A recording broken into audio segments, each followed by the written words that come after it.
live and on your side. This is WSAV News 3 at 4. Good afternoon, everyone. I'm Tina Tyus-Shaw. Andrew Davis is on assignment. We'll hear from him later in this newscast. Thank you for joining us. We began with South Carolina state voters heading to the polls today for the runoff to choose the party's nominee for U.S. Senate. Interim Senator Darlene Graham facing South Carolina Congressman Ralph Norman for the seat left vacant by the death of Senator Lindsey Graham. This race has become a test of both political experience and President Trump's influence in the Palmetto State. Now, the runoff comes after the 10-candidate Republican primary earlier this month. Darlene Graham finishing in first with just under 33% of the vote, while Ralph Norman placed second with roughly 25%. Neither candidate crossed that 50% threshold needed to avoid a runoff. Well, Darlene Graham, the sister of Lindsey Graham, has been campaigning as a political outsider along with the support of President Donald Trump, who endorsed Graham and has campaigned on her behalf, along with helping fund her run for Senate through his Trump-aligned super PAC, which has spent more than $800,000 supporting her in the final stretch. Ralph Norman, in the meantime, a 5-term congressman who has represented South Carolina's 5th congressional district and is a member of the House Freedom Caucus. He has emphasized his experience and conservative record compared to his opponent and says voters in the state should choose a candidate based on experience rather than the president's endorsement. However, he says if elected, he would be one of Trump's strongest supporters. Earlier today, both of the candidates voting, Congressman Norman cast his ballot in Rock Hill and Interim Senator Graham voted in Lexington. Both of the candidates spoke on their hopes for tonight's results and what their election would mean for the state. Higher voter percentage all across the board, not just in this election. This is democracy at work. Your vote matters. And I would just say get out and vote and let your voice be heard. This is the one time to do it. This is a big race. We're making a decision for the next 6 years. It's important to me to hear from the people of South Carolina and what's important to them. So I've worked really hard the past 2 weeks, getting all around the state, and I think I've reached pretty much every corner of this state. Polls are open across South Carolina until 7 o'clock tonight. You will need a valid photo ID to vote. Now, if you are in line by 7 p.m., you will be allowed to vote. If you voted in the June Democratic primary or runoff, you are not eligible to cast a ballot today. Now, if you're not sure where to go, all you have to do to vote is go to the polling location before leaving your home. Check your computers or check it on your phone, and it is scvotes.gov. Whoever wins tomorrow's race or tonight's race, whoever wins tonight will be the Republican nominee in November and face a Democrat, Dr. Annie Andrews. Andrews says she is running to fight for South Carolinians who have been left behind by Washington politicians. The last Democrat to serve South Carolina in the U.S. Senate was the late Fritz Hollings. That was back in 1966, and he served until 2005. We will have the latest election results as they start coming in tonight. To find that information, as well as more about this year's elections as we head toward November midterms, you can go to wsav.com/election-HQ. Now to a murder case that we have been following for 5 years. Messiah Anderson was the 5th of 5 suspects involved in the killing of former Bluffton High School football player DJ Fields back in 2021.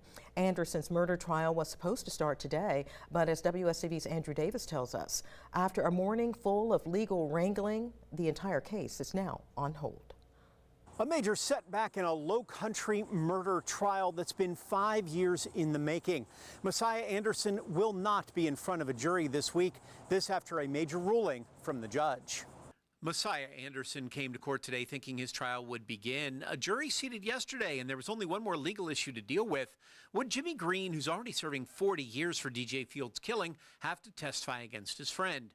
Well, Green's lawyer says there was a chance his client could face more charges for what he said on the stand and wants immunity to testify, or he would plead the Fifth and not answer questions from prosecutors.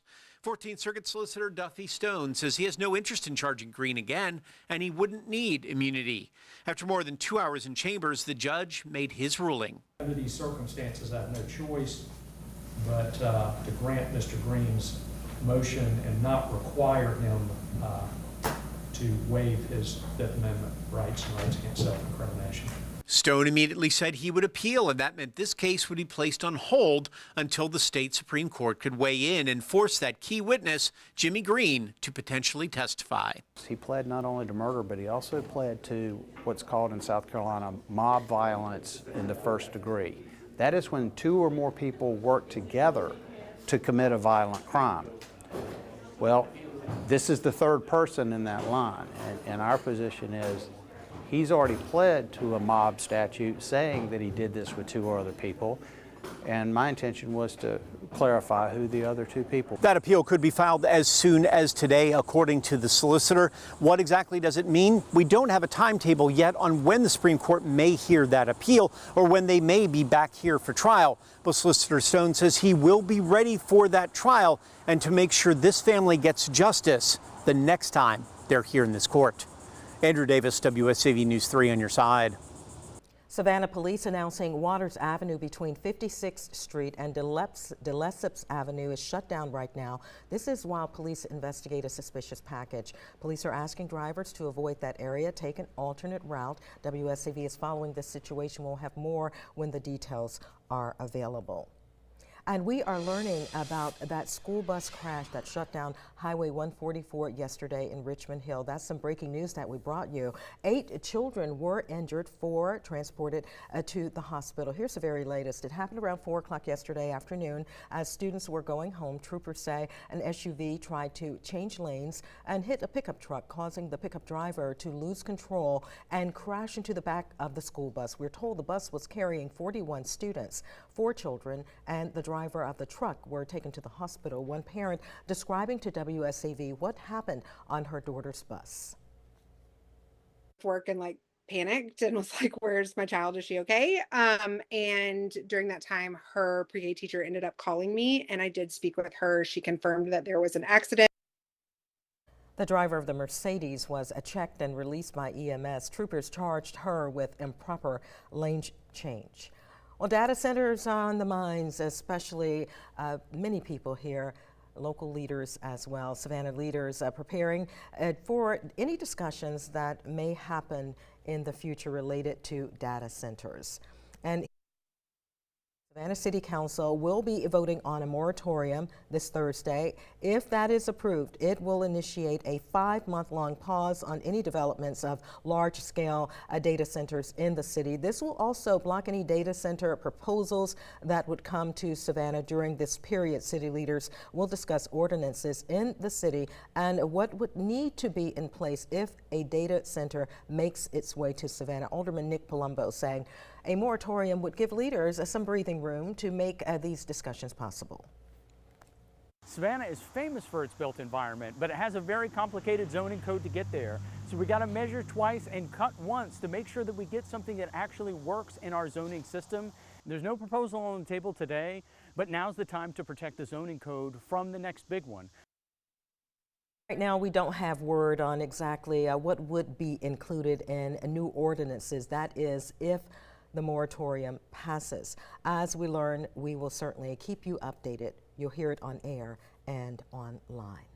Another local community pushing back on data centers. At last night's Rincon City Council meeting, a large council member, at-large council member, that's what this should say, at-large council member Timothy Milner calling for a moratorium on development approvals and for the council to hold a workshop so they can educate themselves and citizens.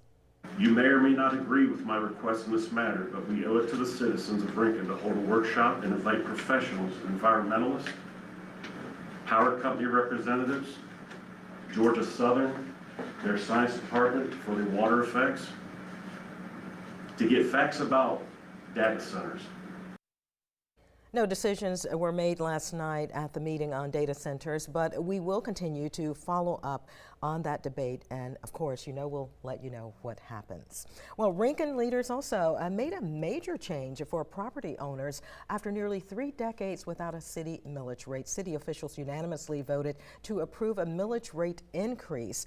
For the past month, city leaders held public hearings about that increase, leading to a vote last night. Council voted to increase the millage rate to 2.323 mills, saying this increase is needed to keep up with continued growth and will allow them to participate in the local homestead option sales tax. That's a local homestead options sales tax. Previously, all property owners, including big box businesses, paid a flat fee of $240 a year. However, moving forward, residents whose property values are less than $300,000 could pay less, and those whose values are more will see an increase. Now, Time Saver Traffic, sponsored by Arrowhead Clinic, the accident doctors, where it pays to get well. Well, so far for our afternoon commute, conditions are looking pretty good on the major roadways around the Coastal Empire and the Low Country. Here's the view at I-95 and Pooler Parkway at Pooler, or in Pooler, I should say. Southbound lanes flowing smoothly along with the northbound lanes with speeds pretty close to normal along 95 in Chatham County. Interstate 16 flowing pretty smoothly as well. The main delays are along Highway 21 heading toward Effingham County. In the Low Country, traffic is flowing pretty smoothly for the most part on all of the roadways except for 278 westbound as you approach Buckwalter Parkway and Okatee Highway. Just some extra volume slowing things down there for you this afternoon. But right now, if you're heading down to Richmond Hill along US 17, taking under a half an hour right now. Coming up, residents in Hampton County dealing with dry wells as summer temperatures continue to rise. We will check on the situation and let you know what officials are doing to help. You're watching WSAV First News at 4.